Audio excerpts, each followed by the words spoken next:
ताणे सारे ताणे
संताने सरता विरोधशा परी संताने सरता विरोधशा परी चलनाए होरे गातेरा गुण दोष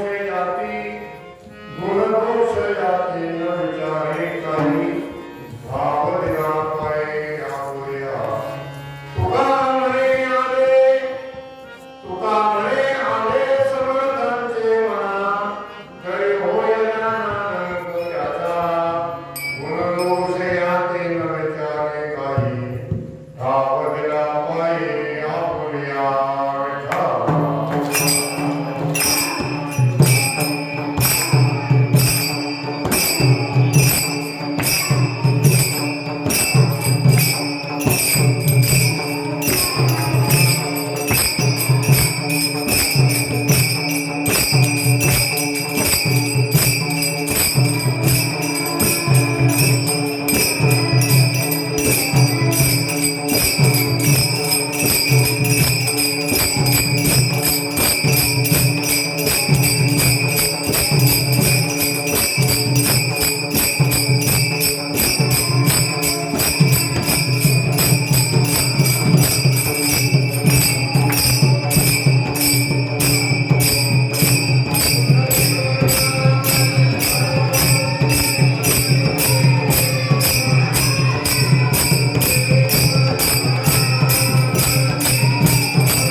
आज असणारी वद्य एकादशी, आषाढ शुद्ध आषाढ वद्य एकादशी अर्थात आळंदीमध्ये ही निर्मल यात्रा म्हणून आहे.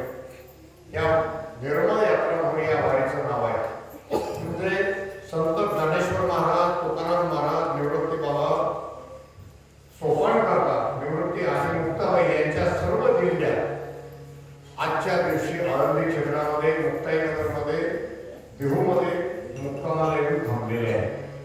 आता कोरोनामुळे त्या एसटीने गेल्यामुळे लवकर आल्या, जरी आल्या असतील तरी पण आल्या तेव्हा. आणि त्या निमित्त असणारी हरी आज कीर्तन सेवा इथे आल्यानंतर आनंद द्विगुणित अशा प्रकारचा होतोय. खरं तर तुकोबराचा एक अभंग आठवतोय. तुका म्हणे तुम्ही उदार तुका, शृंगारे बांधवते. महाराजांच्या अथक प्रयत्नाला हे महाराजांच्या प्रयत्न 17 मिनिटं झाली. हे सर्वस्तरी बाल गोपाल तरुण मंडळ आज कीर्तनामध्ये ज्ञानोबाला तुकोबराच्या रूपात उभे आणि केवढं मोठं कौतुक यांचा, तर कोणता शब्द यांच्या जीवनाशी वापरावा हा प्रश्न अलीकडच्या काळामध्ये आपल्याला देखील निर्माण होईल. या वयामध्ये हा सन्मान ज्यांच्या जीवनामध्ये लागतोय हे तर धन्य आहे. पण तुकोबरा म्हणतात धन्य माता पिता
ज्याला आजच्या दिवशी जो घरी पोहोचणार होता, 6 महिन्याची सुट्टी होती आणि तो पायऱ्या उतरताना, हिमालयाच्या पायऱ्या उतरताना कुठेतरी बर्फावर पाय घसरला त्याचा अंत्ययात्रा सकाळ लोकांना वेळ लागलेली होती. औरंगाबाद पासून नव्हे ठिकाण्यापासून गाड्या तिथून निघल्या, तिथून पोरांनी मोबाईल चालू केले आणि ज्यावेळेस आपल्या परिसरामध्ये त्याच्या गाड्या आल्या तो गावोगावची या रोडवरची मुलं तरुण मुलं त्या वीराला बघण्यासाठी मोबाईल घेऊन रोडवर आले. एवढंच नव्हे, ज्यांना तेही शक्य झालं नाही की याही वयातली मुलं वयोवृद्ध माणसं आज चिखलीमध्ये एवढी यात्रा माझ्या जीवनात तरी मी या पहिल्यांदा पाहिली. अंत्ययात्रा इतिहासात नोंद होईल म्हणून वीर मरण ज्याला प्राप्त होत आहे त्याचं मरण फुकट जात नाही. भगवान गीतेमध्ये सांगतात, अर्जुना तू जर या धर्म युद्धामध्ये जिंकला तर तुला इहलोकाचं राज्य प्राप्त होईल आणि या सगळ्या धर्म युद्धामध्ये तुझा जर गतप्राण होऊ पडला हातवा प्राप्स्यसि स्वर्गं जित्वा वा मोक्षसे महिं, या युद्धामध्ये तू जर गेला तर तू मरणार नाही तर स्वर्ग तुला प्राप्त होईल. म्हणून आजच्या आपल्या इतिहासामध्ये भारत मातेच्या या पुत्राला आज स्वर्गाची त्याची प्राप्ती झाली आणि त्याचा शेवट करून देण्यासाठी आज चिखलीमध्ये किती अलोट समाज होता. मी देखील त्या ठिकाणी गेलो. असा माणूस दिसला नाही हो, हा कोण्या समाजाचा हे भाव नाही, फक्त भारतीय आहे, भारत मातेकरता मेला, तो जाती करता नाही. तर तिथं लोकांच्या प्रत्येक डोळ्यातून अश्रू धारावा होते. बरोबर पाखरं ज्यावेळी शिवाजी पुतळ्याला पाहिजे तर चिखलीशी चौकून येण्याला प्रवेश बंदी असताना इतकी अलोट गर्दी होती. म्हणून त्यांचं कौतुक, त्यांचं स्मरण आणि इथं आल्यानंतरही एक आनंद दुर्दैव असता दुःखद घटना 2 दिवसापूर्वी आजच्याच देशोन्नतीने समर्थ सद्गुरू गजानन महाराज संस्थानचे अध्यक्ष शिवशंकर भाऊ पाटील हे गेल्याची वार्ता 2 दिवसापूर्वी मोबाईलमध्ये सुटली. काल देखील मोबाईलमध्ये त्या ठिकाणी कोण पाठवलं पण भाऊ त्याने जिवंत करू. पण आता आज इथं आल्यानंतर महादेव महाराजांनी प्रत्यक्ष शेगावला जाऊन आले आणि खरोखर त्यांना आज पवित्र असणाऱ्या या हरी एकादशीच्या दिवशी भगवंतानी गजानन महाराजांनी त्यांना पुढा घेतलं. विठाला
पहिल्यापासून आपले मालक चांगलेच आहे. इकडे मागच्या 15 येळगावला गेलो मी बुलढाण्यात केळवत पासून त्या वाकणापासून भगीरथ कारखाना कोरडा फटक होता. आता देवाची जर एवढी कृपा आहे आपल्यावर तर आपण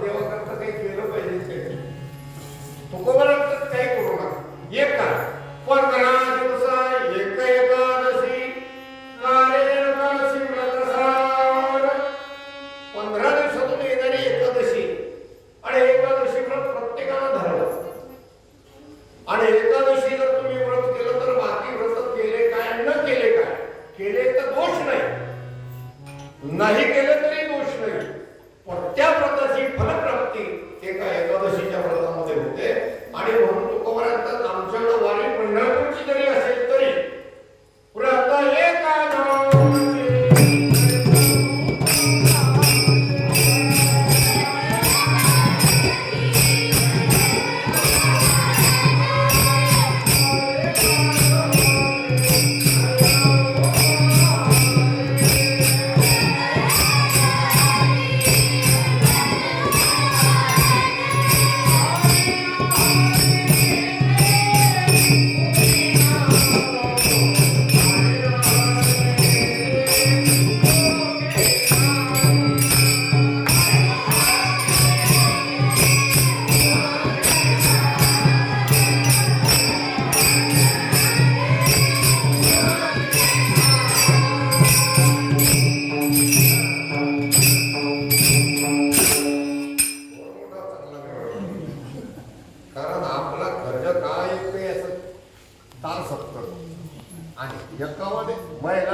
पोरांना भजन शिकवणं वेगळं आणि आपल्या वयात त्या डमरायला भजन शिकवणं वेगळं.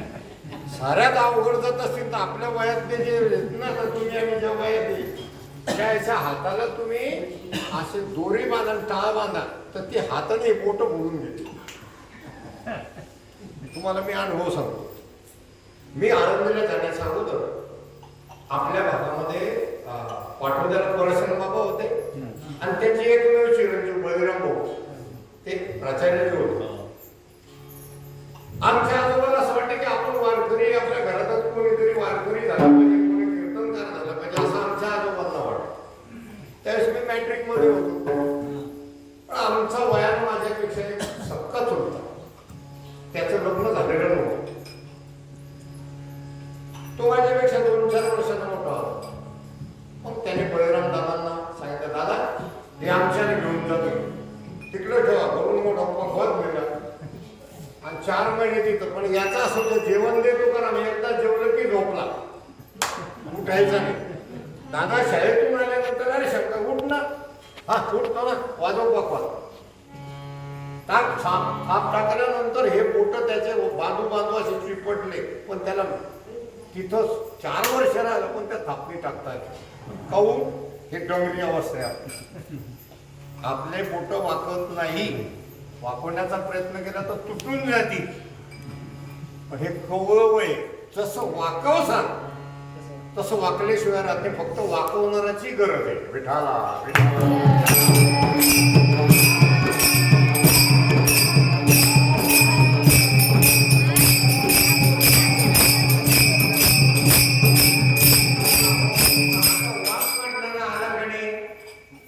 धुऱ्याचा वाघ काढणारा जर मोजणीवाला तर ज्याचा वाघ पडेल त्याने वाघ काढून घ्यावे नाही. आपला वाघ पडेल कुठं तरी नसेल तर आपण पाडतो, तो वाघ काढण्याचे चान्स आहे.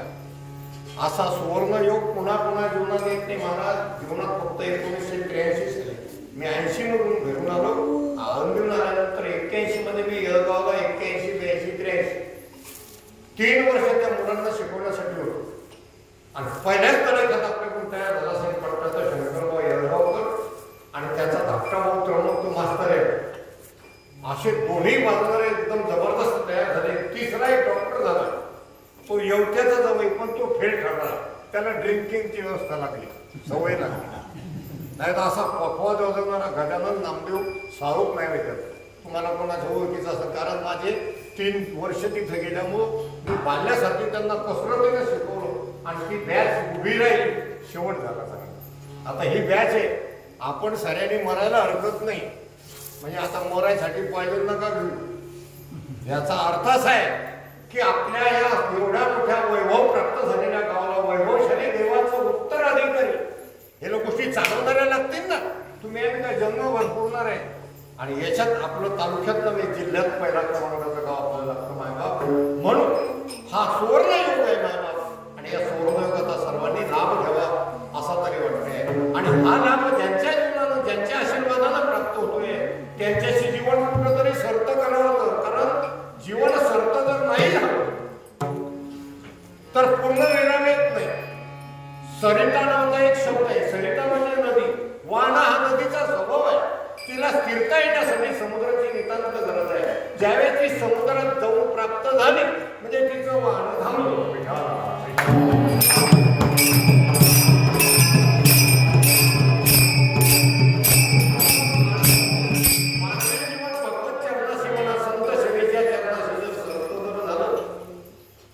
तर मग मात्र काय परिवर्तन घडतंय याचं वर्णन आजच्या या बोलण्यामध्ये भगवान सांगतात अर्जुना, माझी जर अवकृपा एखाद्यावर जर झाली, कृपा वेगळी अवकृपा वेगळी, अवकृपा जर झाली तर चांगली माणसं पाय फेटकत चालतात. तो काय झालं पॅरलिस, अवकृपा, देवाची अवकृपा जर झाली तर चांगली चालणारी बोलणारी माणसं वाकडं बोलायला वाकडं चालायला सुरुवात होते. पण भगवंताची कृपा जर झाली, वाकड्या माणसावर जर झाली, बहिऱ्या माणसावर जर झाली, मुक्या माणसावर जर झाली, तर भगवंताच्या मनामध्ये जर आलं की ज्याला चांगलं करायचं तर मुखम करोति वाचा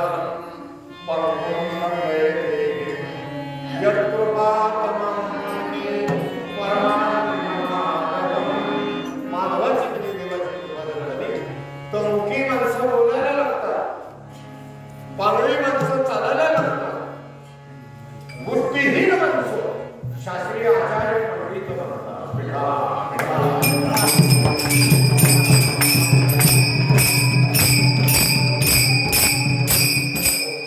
शंकराचार्य महान विद्वान होऊन गेले. यांच्याकडे बरेच बुद्धिवान लोक शास्त्र शिकायला येत होते. पण त्या आश्रमामध्ये एक त्रोटक नावाचा शिष्य होता, ज्याला काही येत नव्हतं, पण तो रोज येऊन बसायचा. आश्रमातली कामं करायचा, छाट्याला मोठे कपडे धरते सर्व धुळ्याच्या, आश्रमाची साफसफाई करायची.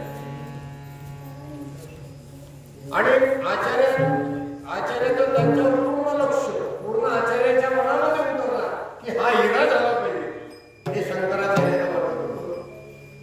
आणि योगायोग तो दरवाज्यात मागवून आला आणि जागेवर बसला की शंकराचार्याने पाठ सांगायला सुरुवात करायची.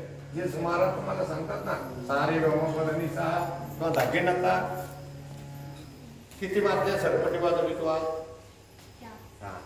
नक्की ना, 8 मात्रेची नाही वाजवली, साधा ठेका वाजवला कणी, ज्ञानोबा तुकारामचा बोल येतो कणी. हा असा ज्याला काहीच येत नाही त्याला ह्या गोष्टी आल्या पाहिजेत म्हणून शंकराचार्याने ठरवलं या तोटकावर कृपा झाली पाहिजे. आणि या बाकीची जी होती बुद्धीची घमेंडवादी, त्यांना असं वाटत होतं की हा याची कशाला वाट बघता, याला काय येतो म्हणून त्याची अवहेलना. पण शंकराचार्य थोडं तुका म्हणे आले समर्थांचे मना.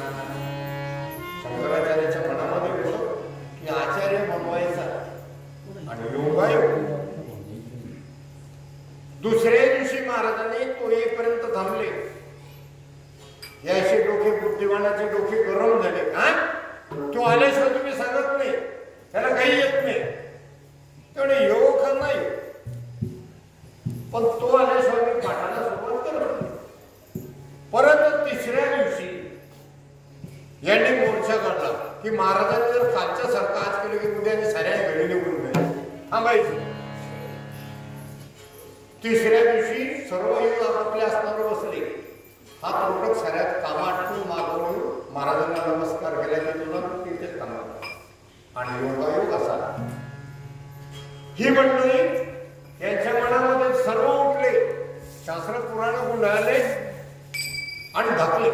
आचार्य म्हणतात चाललंय कुठं म्हणजे तुम्हाला जर त्याला शास्त्र सांगायचं ना सांगत बसा. आचार्य म्हणतात तसं करू नका, तुमच्या मनाप्रमाणे उद्या त्याची वाट बघायची नाही. आणि चौथ्या दिवशी मात्र आचार्याने त्याला शाबी फिरवली. सांगा बाळा, लवकर लवकर काम आठव, तुझ्या विरोध बंड पुकारलंय. आणि तो त्रोटकाने काम आटपून साऱ्याच्या अगोदर येऊन बसला. आपल्या अगोदर त्रोटकाला याचा ईर्ष्या वाटली. कोणाला? जे बुद्धिवान होते त्याला. आपल्या अगोदर कसं काय आला आणि बाकीचेही बसले. कोणी म्हणाले की महाराजांनी याला सांगत असत, महाराजांचा हा ते भाऊ असत, माम भाऊ असत, असे काहीतरी तर्क वितर्क करायला. आणि ज्यावेळेस शंकराचार्य आसनावर बसले, माठाला भ्रम करायचा, आसनावर खाली उतरलं आणि त्या त्रोटकाने तो घाबरत घाबरत आला आणि बैशी असणावर सिंहासनावर बसायचं आणि ह्याला आजचा पाठ तू सांगायचा. शंकराचार्य खाली बसले. ज्यानं जे काम कधी केलं नाही ते काम करायचे झाल्यानंतर अंग हलतो.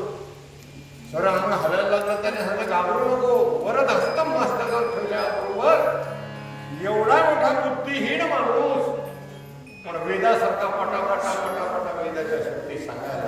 कशामुळं? समर्थाची कृपा. मग समर्थाची कृपा जर आमच्या इकडं घडत असेल तर आम्हाला काहीतरी करावं लागेल ना. काय करावं लागेल याचं उत्तर बघायचं प्रथम करावं लागेल.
अर्थात संतांनी सांगितल्याप्रमाणे वर्तणूक करण्याचा प्रयत्न केला. माझ्या जीवनात दुसरी अनेक दिशा जरी वाचतील तरी त्या बाजूने कारण सारखे करा पांडुरंगी तोपर्यंतात पांडुरंगाच्या चरणाला संत करावं म्हणजे त्या ठिकाणी आपण समाविष्ट व्हावं. अर्थात हे घडण्याकरता आपल्याला काही करावं लागत ना. तोपर्यंत मी मात्र संताने सर्वता पेरून तैशामध्ये संत जीवनामध्ये माझं जीवन जोडलं गेलं. माझ्या मनात असणारे प्रिय सर्व काही असणारे सर्व गुणदोष सर्व बाजूला सरले आणि संत हृदयाप्रमाणे हृदय बनवण्याचा प्रयत्न केला. आणि ज्याचं जण सोबत काही एक वेगळं करायचं. चला ज्ञानेश्वर महाराजांचा इतिहास बघा, तुकोबाराचा इतिहास बघा, नाथबाबाचा बघा, गजानन महाराजांचा बघा, सिद्धेश्वर महाराजांचा बघा. ज्याने आपलं जीवन सिद्धेश्वर बाबांच्या चरणांमध्ये समर्पण केले त्याला मरणाची भीती नाही. ज्याने पांडुरंगाच्या चरणाशी आपलं जीवन संत केले, ज्ञानोबरांच्या जीवनाशी ज्यांचं जीवन संत झालं, ज्यांचं झालं त्याची ज्ञानदेवा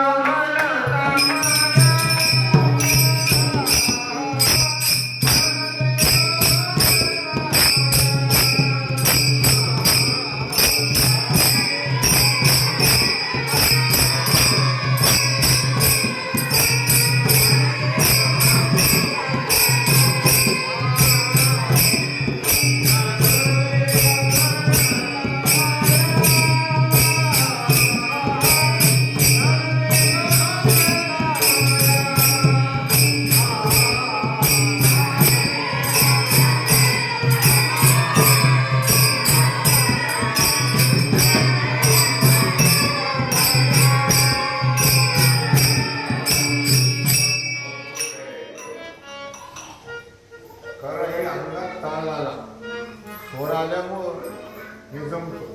नाही ते एवढं सोपं नाही, फार अवघड समस्या आहे. तबला पेटीचं भजन एका मिनिटात येते, हे येतच नाही. मग ज्याला स्वर आला, ज्याला ताल आला, या पलीकडे पोराची म्हणलं की मग वगैरे उघडायचं. इतकं वाळलं आहे त्या फक्त शर्टानच जाडं दिसून आलं, पण इतकं अवसर टाकून आलं तो घरी. याला जरा उद्यापासून काहीतरी आलाप लावा खायची.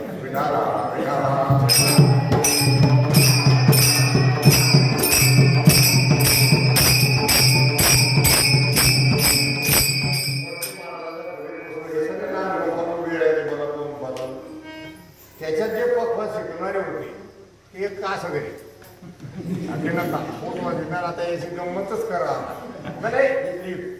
ती घाबरलं दर्शक नाही, घाबरून वेगळी म्हणलं तरी पान फोडू नका. कशात पप्पा मी पण वाजत वाजवला नाही तो, इथं काय वाजवलं मला पप्पा शिकतो का नाही तू म्हणे हो. हे पोट इथं जातील, बाकीचे आता बोट कुठं जातात हे कीर्तनात कशाला सांगतो. फार अवघड समस्या आहे.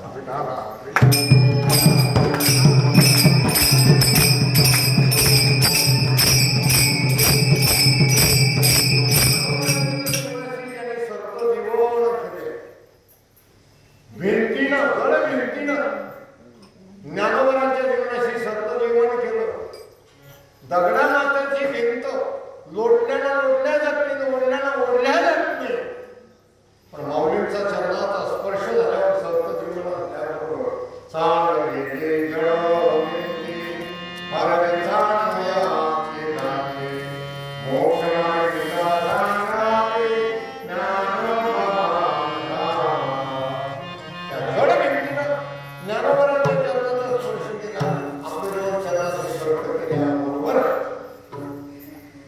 लाखो समाज आवडल्या गेल्यानंतर माऊलीच्या समाधीच्या नंतर पण अगोदर भिंतीचं दर्शन घेतलं झालं. त्या व्यक्तीने जीवन ज्ञानोबराच्या चरणाशी सरळ केले. चला दुसरं उदाहरण, पुणे जिल्ह्यामध्ये जुन्नर तालुका आहे आणि या जुन्नर तालुक्यामधून कल्याणला जायचं एक रोड आहे. आपण नगरवरून जर बसलो, नगर कल्याण आळे फाटासारख्या गाड्या मुंबईला जातात. त्या आळे फाट्याजवळ आळा नावाचं गाव आहे आणि त्या आळे नावाच्या गावाला ज्या ज्ञानोबारायांनी रेड्याच्या मुखातून वेद बोलवला, त्या रेड्याने सांगितलं तेव्हा माझी समाधी व्हावी, माझी असणारी वारी भरावी. जशी मुक्ताबाईची वारी भरते, पंढरीची वारी भरते पाटील, तशीच वारी त्या रेड्याच्या आज भरते. लाखो माणसं घरात कोणाच्या पायानं पडणाऱ्या पण त्या रेड्याच्या म्हणजे हलगटाच्या पाया पडतात. हलगट म्हणून का नाही, संत म्हणून. मग आपलं जीवन त्या हलगटानं ज्ञानोबाराच्या जीवनाशी सरत गंगेत आपलं जीवन समुद्राशी सरत केल्याबरोबर गंगा आटोपली आणि विशाल समुद्राचं नाव तिला प्राप्त होत आहे.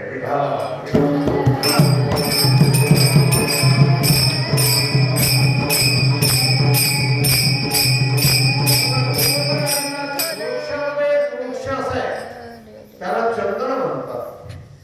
आणि इकडे दुसऱ्या लाकडाची जोडी होते, पण चंदन लोक ठेवत नाही. आपले खालतले भाऊ, खालतले म्हणजे गावातले नाही, गावाच्या खालत असणारं गावात सोडून दुसरं गाव, कोणाचा कसा बी चंदन असू द्या महाराज, त्याला ठिकरानं मोक्ष काढून ते सांगते का तुमचं चंदन एखाद्या का तुमचं त्याच्यात आणि एका जनता आम्हाला सेवा विकू नका. आणि रात्रीचं चंदन लावून बसतात. का बरं? बाकीचे लंबकाने त्या चंदनामध्ये अशी एक ताकद आहे. चंदनाच्या वसे करू चंदन झाले स्पर्शे. या चंदनाच्या झाडामध्ये असा ताकद आहे, तो सुगंधित आहे. त्या चंदनाच्या सुगंधित झाडाच्या अनेक झाडं जर शेजारी असतील आणि त्या शेजारच्या झाडाला जर तुम्ही नाक लावलो तर चंदनासारखा सुगंध त्या ठिकाणी आजही येतो.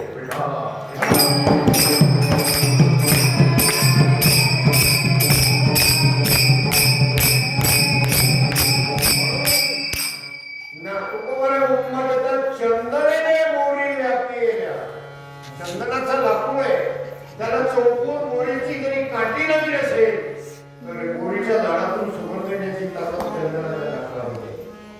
तसं आमचा जीवन दोषमय संत जनाशी जोडल्यावर आमच्या जीवनात परिवर्तन झालं. पण हे घडण्यासाठी संतांनी मात्र आमच्या जीवनाचा काही विचार केला नाही. आम्ही गुणी आहोत का दोषी आहोत, पापी आहोत का पुण्यवान आहोत याचा विचार संत जीवनात कधीच केला जात नाही. पण या संतांनी मात्र आमच्या बाबतीत तसंच केलंय. अभंगाचं दुसरं जग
गेल्यानंतर त्याच्या गुणदोषाचा हकालपट्टी करून टाकतात. काहून त्या गुणदोषाचा विचार नकोय. कारण कासया गुणदोष पौराणिकांचे मद काय त्यांची होण्याचे प्रत्येक मनुष्य गुणाने दोषाने युक्त आहे असं कोणीच नाही. ज्याच्याकडे लाख गुण असतील पण त्याच्याकडे एक अवगुण असतो. पण तो अवगुण गुणाची शोभा वाढवण्यासाठी झालेला प्रसंग तुमच्याकडे सांगतो. बीड जिल्ह्यामध्ये निरगुण नावाचं गाव आहे. आपल्या राजपूत समाजामध्ये जोग महाराजांचे पट्ट शिष्य बंकट स्वामी महाराज होते. ज्यांचं नाव बंकट स्वामी म्हणून प्रसिद्ध आहे. की ज्यांच्या भजन ऐकायला लोक 2-2 लाख लोक येत. त्या काळात रात्रभर भजन करायचं काकडारखे असे ते गायक. आणि ते एकटे फिरत नव्हते. जसं आपल्या परिसरामध्ये वैकुंठ अशी गुरुवारी तुळशी महाराज हे एकटे कधी फिरले नाही. आम्ही जो 30-40 जण त्याच्यावर महिना 2-2 महिने राहतो. पण कधी नाव काढायचं नाही. कोण घरी जायचं. घरी जायचं म्हणलं की महाराजांना दांडकं उचलायचं. अरे कशात चाललं घरी. तसं पंकज स्वामींच्या की ज्यांच्या लाखो लोक ऐकायला असायचे. ज्या दात जे भजन करतो वारकरी समोर द्यायचे. तुमच्याकडे ते अंतरच गाव आहे. बंकट स्वामींना महाराजांची कृपा त्या गाव महाराजांचे पाय लागलेले. आजही सुद्धा त्या गावामध्ये गायक वादक घरोघरी आहे. तसं त्या बंकट स्वामी महाराजांच्या सोबत मुलास आहे. हे भगवान महाराज गडकर, भीमसिंग बाबा ही मंडळी त्या कालामध्ये असायची. पण महाराजांनी एवढं प्रेम द्यायचं. महाराजांची एक होत ते कोणाच्या हातची भाकर घात नव्हतं. अन्न सेवन कोणाच्या नाही. स्वतः भाकरी टाकायची, बेसन करायचं, तर स्वतःच खायचं. राहिले तर मुलांना सांगायचे खा तुम्ही नाही तर जा तुम्ही जेवायचं. पण त्या बंकट स्वामींच्या जीवनामध्ये एवढं प्रेम. पण बंकट स्वामीनं आपल्याला शिव्या द्याव्या म्हणून त्या 40 विद्यार्थ्यांपैकी कोणाच्या मनात जर आलं की महाराजांना शिव्या दिल्या पाहिजे तेव्हा आपल्याला फ्रेश वातावरण. पण काहीतरी टिवल्या बावल्या विषय करायचा आणि मग स्वामी महाराज खवळले की तुमची साऱ्याची माफी मागून बोलतो होता. पुढची शब्द मा बोलण्याचा अधिकार नाही. रागवले त्या ओसाडा बस त्यानं म्हणलं की यायचा इथलं ज्ञान इथं यायच महाराज. भगवान बाबा गडकरचे भगवान बाबा गडकर होते, सामान्य नव्हते. भीमसिंग महाराज सामान्य नव्हते. मामासाहेबांच्या कीर्तनामध्ये भीमसिंग महाराजांचे पकड वाजवले असायचे, वाजून चाली म्हणायचे, आवाज पहाडी आवाज असायचा. पण अशी शिवी दिली की मुलं हसायची आणि सगळे हसले की सांगा महाराज आता कोणता गाथा पाठ करायचा, आज्ञा द्यायची. महाराजा सांगा आज तो 50 अभंग पाठ कर, झालेच पाहिजे. हे आज हरिपाठ पाठ झालाच पाहिजे, झालाच पाहिजे, अशी शब्दामध्ये ताकद होती. म्हणून संत जीवनाशी विचार करताना तुकोबरांतर गुणदोषाचा विचार करू नका. आणि संतत्वाकडे बघण्याची आपली चर्मदृष्टी आहे. चर्मदृष्टीनं आतापर्यंत कोणता साधू आला नाही, येणार नाही.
शेवट झाला तरी संत कळाले नाही.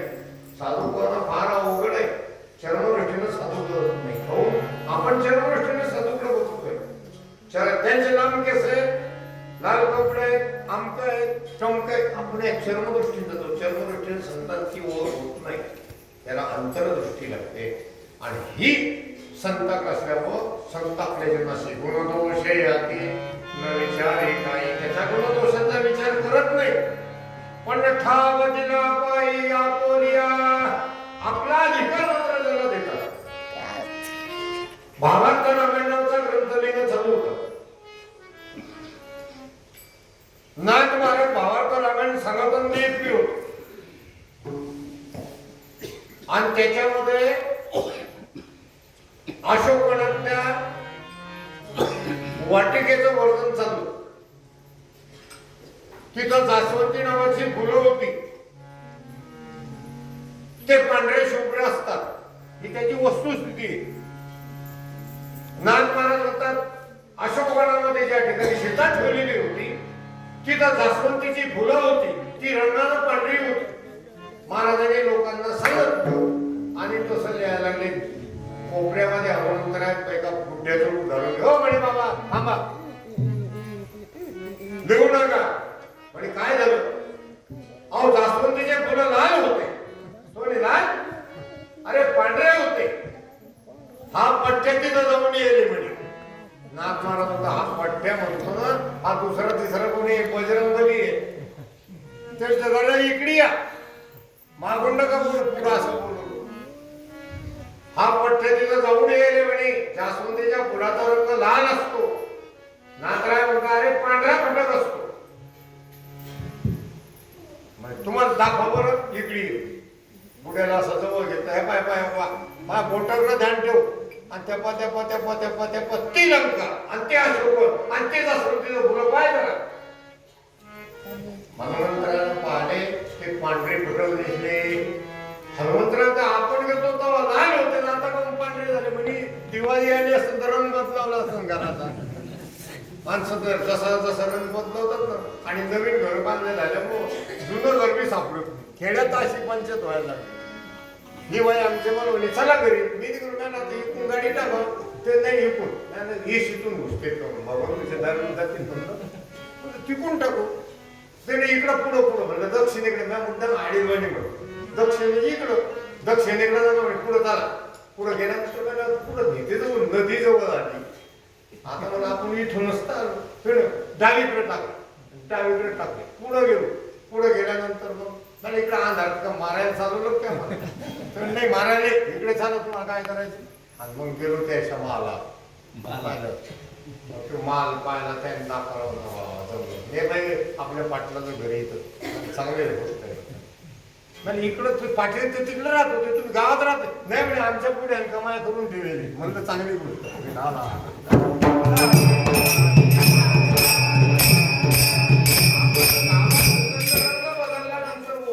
हनुमंतराय म्हणतात मी गेलो होतो त्यावेळेस लाल रंगाचे होते आता पांढरे कसे काय गेले काहीतरी बाणामती फेकली तुम्ही त्यांनी बाणामती नाही.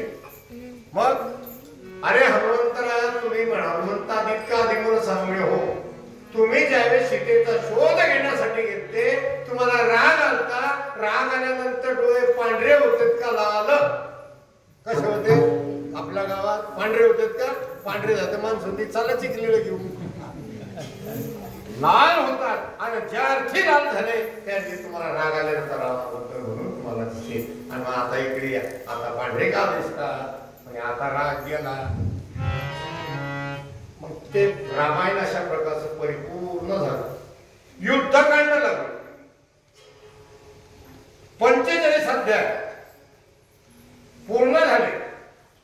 अचानक राम नाथबाबांना सांगा श्रोत्या हो उद्यापासून रामायण बंद म्हणजे का आम्हाला समाधी जल समाधी घे षष्टीचा दिवस आता पूर्ण तरी असं कसं अर्धवट काम आहे पूर्ण कोण करत म्हणे होईल म्हणजे होईल कस काय हे पूर्ण करत नंतर अवतार करेल थांबा. असाच एका बाईचा चिमुकला पोरगा जास्त गोड खात होता घरी गोडच खायचा जास्त त्याच्या पोटात कृमी व्हायचे त्याला कोणाचं साधं मावशी तू त्या महाराजांचं रामायण ऐकायला जाय आणि रामायण ऐकायला गेले की मग ती महाराज त्याच्याकडे पाहिजे त्याचं गोड खाणं सुट. पण नाथरांच्या जीवनामध्ये पुराण चालायचं पुराण सुद्धा प्रत्येकाला पावभर साखर किंवा पावभर गुळ देण्यात जात होता. त्याने विचार केला की आई आपलं बरं आईनं चांगलं केलं तर आवडता विषय समोर आला आता भरपूर खायचं आईच्या हातावरचाही त्यानं खायचं आणि त्याचाही प्रसाद अर्धा किलो खायचं. त्याला सांगतो त्याला विचारले बाबा तू सांगता की त्या नाथ महाराजांना घेऊन जा ते तर पूर्ण जास्त गोड खायला लागलं गोड खातोय म्हणजे तू नाथाला जाऊन भेट. पुराण संपल्यानंतर ती बाई आपल्या लेकराला घेऊन अशी थांबली.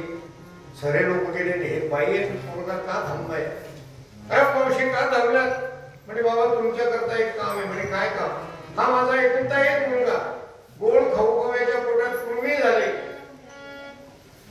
याचं गोड खाणं बंद होतं असं मला काही गावातल्या लोक सांगतात ते तुम्हाला भेटायला सांगितलं तुम्हाला काही औषधी असेल तर सांगा.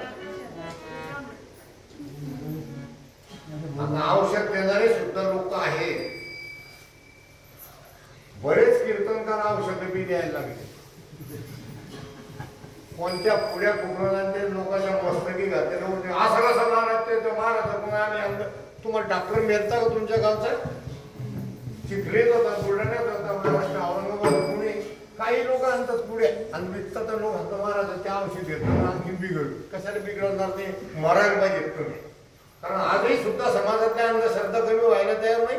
किती दुर्दैव आहे सुशिक्षित आहे सायन्स युग आहे तरी पाहणे टीव्हीवर तुम्ही बातम्या पाहते टीव्हीवर इतक्या अंधश्रद्धेचे लोक बळी पडले की पुसू नका विठाला विठाला.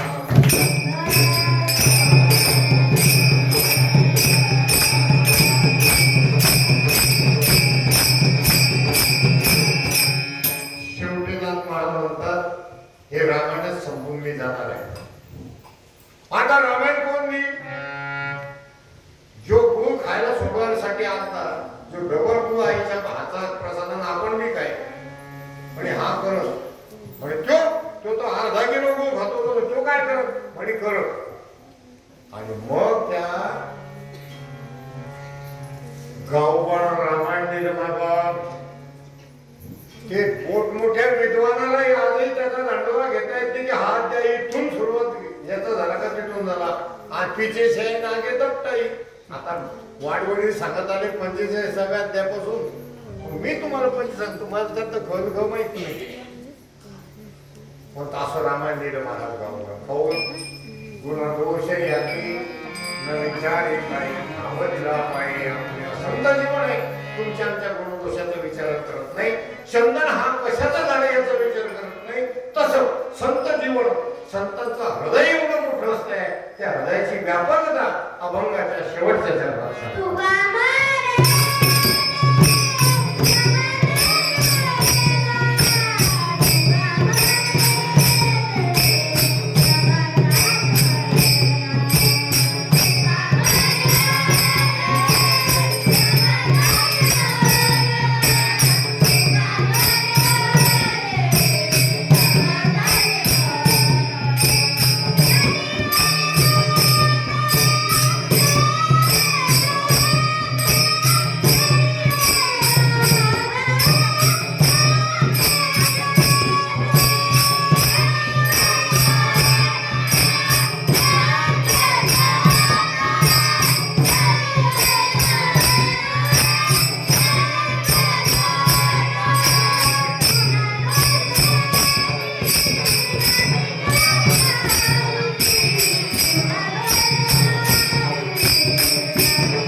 रंगाचे राजे झालेले आचरणे बरे नाही म्हणून ज्याचं वागणं बिघडलं तो राजा बी असला तरी रंगतो ज्याचं आचरण सुधारलं तो कशातच नसतो तो देशाचा पंतप्रधान होतो ना शहावाला भाऊ रंक होती राजे राजाचा रंकाचा राजा ही करण्याची ताकद समर्थांच्या मनामध्ये असते आणि समर्थांची प्रसन्नता आपल्याला प्राप्त होण्यासाठी समर्थाला जी आवड समर्थाला जी प्रिय आहे त्या गोष्टी आपण केल्या पाहिजेत आणि त्या आपल्याला व्हाव्या अशी सिद्धेश्वर भगवंताचीच इच्छा आहे म्हणून ही मैफल आहे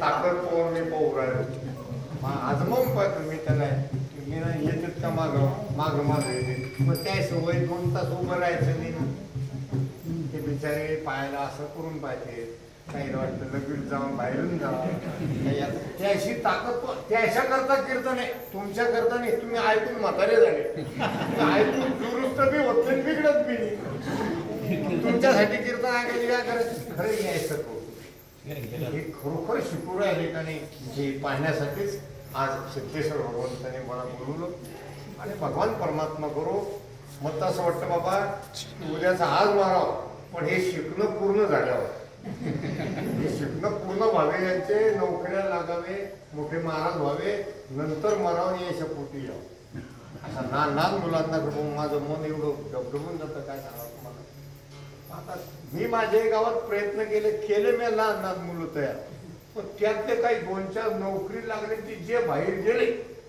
मग बाहेरच्यांना दावत होणं घरात आहे ना कुठे उपटले आणि मग जा बोंगाला सुटला कोणीच नाही राहिला आता मी एकटाच येत आता काय करावं असं वाटतं त्याच्यापेक्षा इथं येऊन राहा आता आपल्या जीवन तर काय राहिलं करायला आपण किती बी गेलो कोण किती करू जाणं तरी मुलं काय म्हणतात पाटील बोलवा काय गेलो तुम्ही काय केलं नवले त्याच्यापेक्षा आता आपल्याला नवल जिथं करून घ्यायचं देवानं पवित्र दर्जा दिला पवित्र दर्जाची किंमत आपल्याला संतांनी कळवली आणि त्यांच्या सेवेमध्ये आपलं जर आयुष्य जर गमवलं आपण तर भगवान परमात्मा दया केल्याशिवाय राहणार नाही. म्हणून एकदा प्रभूचं भजन करा आणि लगेच कीर्तनात मी थांबव विरोपार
भगवान सिद्धेश्वराच्या चरणांना मी समर्पित करतो आणि भगवंताला जाता जाता एकच म्हणतो देवा कल्पायुष्य व्हावे तया तुला माझी या सगळा आणि ज्ञानाचा कल्पनेची बाधा नो कोणी काही संत ही मंडळे सुखी असो अहंकाराचा वारा न लागो राजसा माझ्या विष्णुदासा भाविकाशी नावा म्हणे तया असावे कन्या मुखी निधान पांडुरंग झालेले सेवा भगवत समर्पित करून सेवेला पुढे केला.